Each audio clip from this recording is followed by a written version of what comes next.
We're going to continue our discussion of agriculture by talking a little bit about meat production.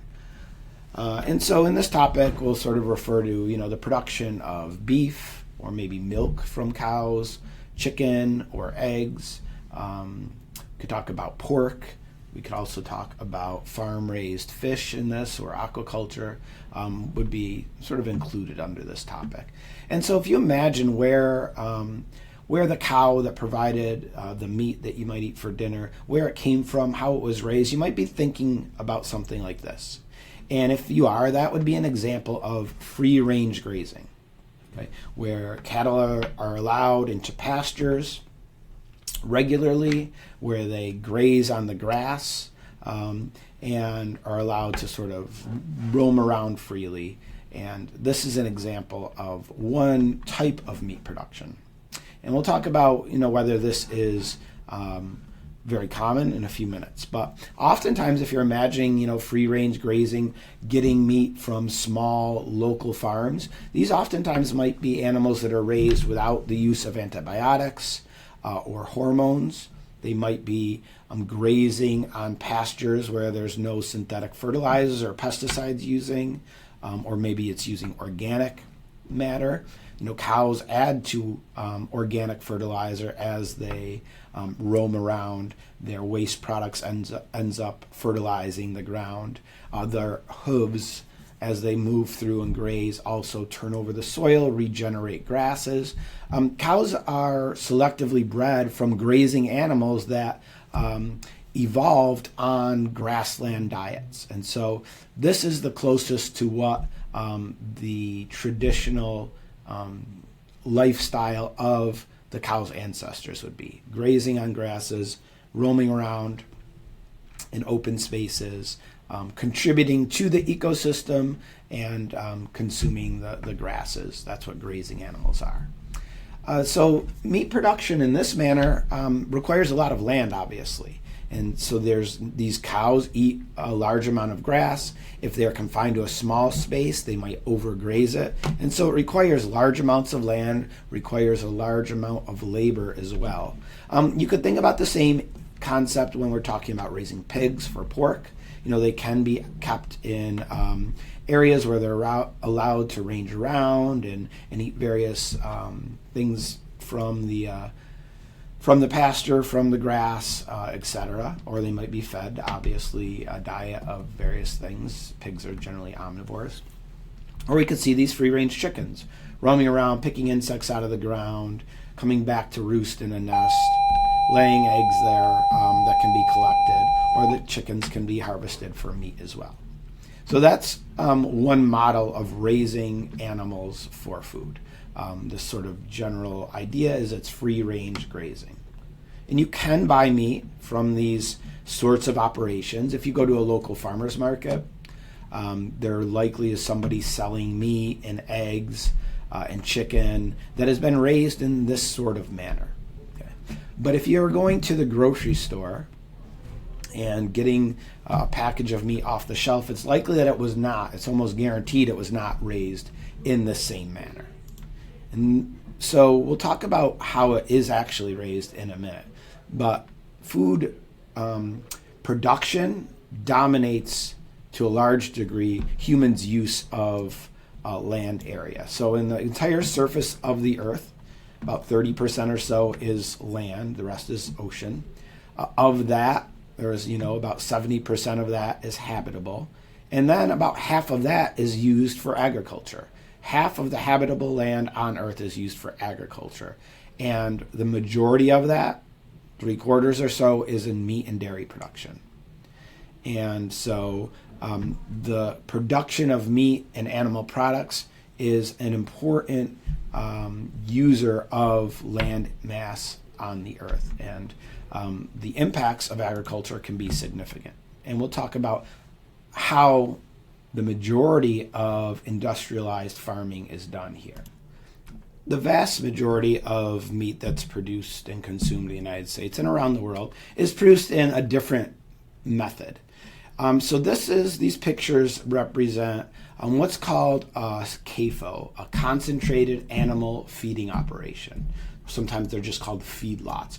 These are facilities that house, over 1,000 or over 100 animals that are confined for more than 45 days. That's the definition that's used to define a CAFO. And there's about 20,000 of these in the United States. And around the 1950s is when poultry production started to be moved into much larger scale operations. Before then, poultry and eggs were raised in smaller facilities, more similar to what we just saw in the previous slide. Starting in the 50s, poultry started to become industrialized, where animals are held in controlled environmental conditions. They're fed a very regimented diet, oftentimes fed hormones or antibiotics, and that happened in the 1950s. Cattle and pork, the same sort of thing happened to the cattle and pork industry in the 1970s and 1980s. And now it vastly dominates meat production. And so these animal feedlots, these CAFOs, are able to very quickly and very efficiently produce meat products at a very low cost. So this is much cheaper. It's a much cheaper way to produce meat than having open grazing, having large amounts of land, and labor-intensive practices. These animals are typically fed grain rather than their natural diet of grass. Grain is easier to store and feed animals. It causes them to fatten up more quickly. Animals are kept in very, very high densities, as you can see in these pictures. They are packed together, very little room for movement. And as you can imagine, when you have animals in such high densities such as this, it's easy for disease to spread. And so typically in these CAFOs, animals are fed a steady diet of antibiotics in their food on a daily basis. Antibiotics, when fed to cattle and other animals like this, actually increases their size. So not only is it a strategy to prevent disease spread, it's also to maximize their growth. They're often fed hormones as well, hormones that can cause them to mature more quickly, cause them to put on more muscle, which is the meat we consume, just increasing the efficiency and yield in these operations. They also, as you can imagine, produce huge amounts of waste. Okay, the waste from these animals, urine, feces, etc., is immense. And oftentimes what happens is that these animals are living on a platform where the waste products can percolate down and be gathered together. And often this waste has to be stored. It is so much that it cannot be discharged safely into the environment. So it's stored in these large areas, these large, what are called waste lagoons. I'll show you a picture of that in a minute. So here is a CAFO, and you see each of these buildings holds, one type of animal. I'm not sure exactly what type. And we can see these are waste lagoons. So all of the waste, the fecal matter, the urine from these animals is funneled into these huge lagoons. In this picture here, this is a separate picture. This shows one of the risks that is present when you have these enormous pools of waste. If there is a breach around these waste lagoons, if there is a flood, a hurricane, for example, if something causes this area to flood or the embankment to be eroded, then these waste materials can be spilled into the outside environment and cause huge environmental problems. The waste that these animals produce contains with it antibiotics, the hormones, huge amounts of nitrogen and phosphorus, so it can lead to many environmental issues that come about from those things being released into the environment. Here we have on the right, this shows sort of today, this is 2017, where does our meat come from and our eggs come from? Well, look at chickens, it's about 99.97% factory farmed on these CAFOs. Farmed fish obviously have to come from industrialized aquaculture operations. Eggs, 98%. Turkeys, nearly 100%. Cows, 70%, and then pigs, 98%. Now you can get all of these things from non-factory farm, non-CAFO sources. As I mentioned before, you can find a source for pasture-raised beef locally around here, as well as eggs and chicken and turkey, etc. Around Thanksgiving time, lots of people buy fresh turkeys from local farms, but that is not the most, by far, that is relatively rare. The vast majority of the meat consumed in the United States comes from these CAFOs. And there's some other impacts that can come about from meat production. When you do have cattle that are grazing openly, if that grazing is mismanaged, that can lead to overgrazing. We see here some areas that have been overgrazed by cattle. This picture shows a fence line where on the left you had cattle that had overgrazed this section, but because it's fenced off, they were unable to do that on the right side. And so you could see the effects that these cattle can have. If you have too many animals on a particular area of land, it can lead to the vegetation being consumed so much that it doesn't regenerate itself. And if we are in areas of low precipitation, this can be one of the factors that leads to desertification. The switch over of arable land, where you can grow crops and you can grow pasture land for animals, into desert ecosystems that are not arable, that aren't usable. This can happen when we have overgrazing in those areas. And meat production, consuming meat for protein, is a less efficient means of using land and using resources. So we can imagine plant-based diets versus diets that include animal products.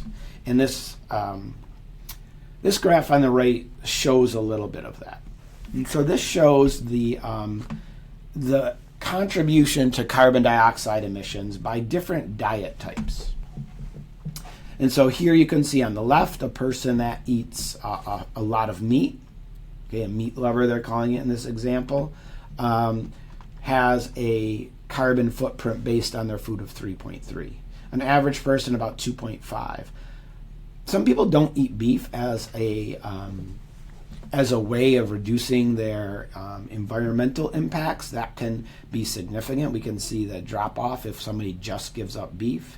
A vegetarian like myself that eats eggs and dairy products still, but no meat, here is at 1.7. And then someone that is a vegan that consumes no animal products has the lowest carbon footprint from their diet.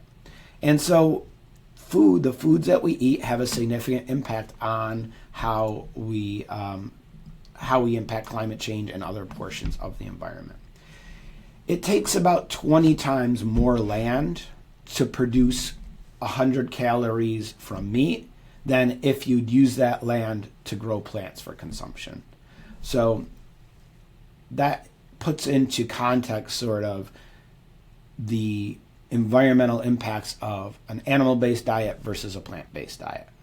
Reducing the amount of meat consumed can reduce the impact of food on things such as carbon emissions, methane emissions especially, the production of nitrogen waste as well, nitrogen oxides, the use of water, the use of antibiotics and growth hormones. All of those things can be reduced if we were to consume less meat. And different cultures, different countries consume vastly different amounts of meat. In the United States as a whole, on average, we consume huge amounts of meat products, animal products, compared to many other parts of the world.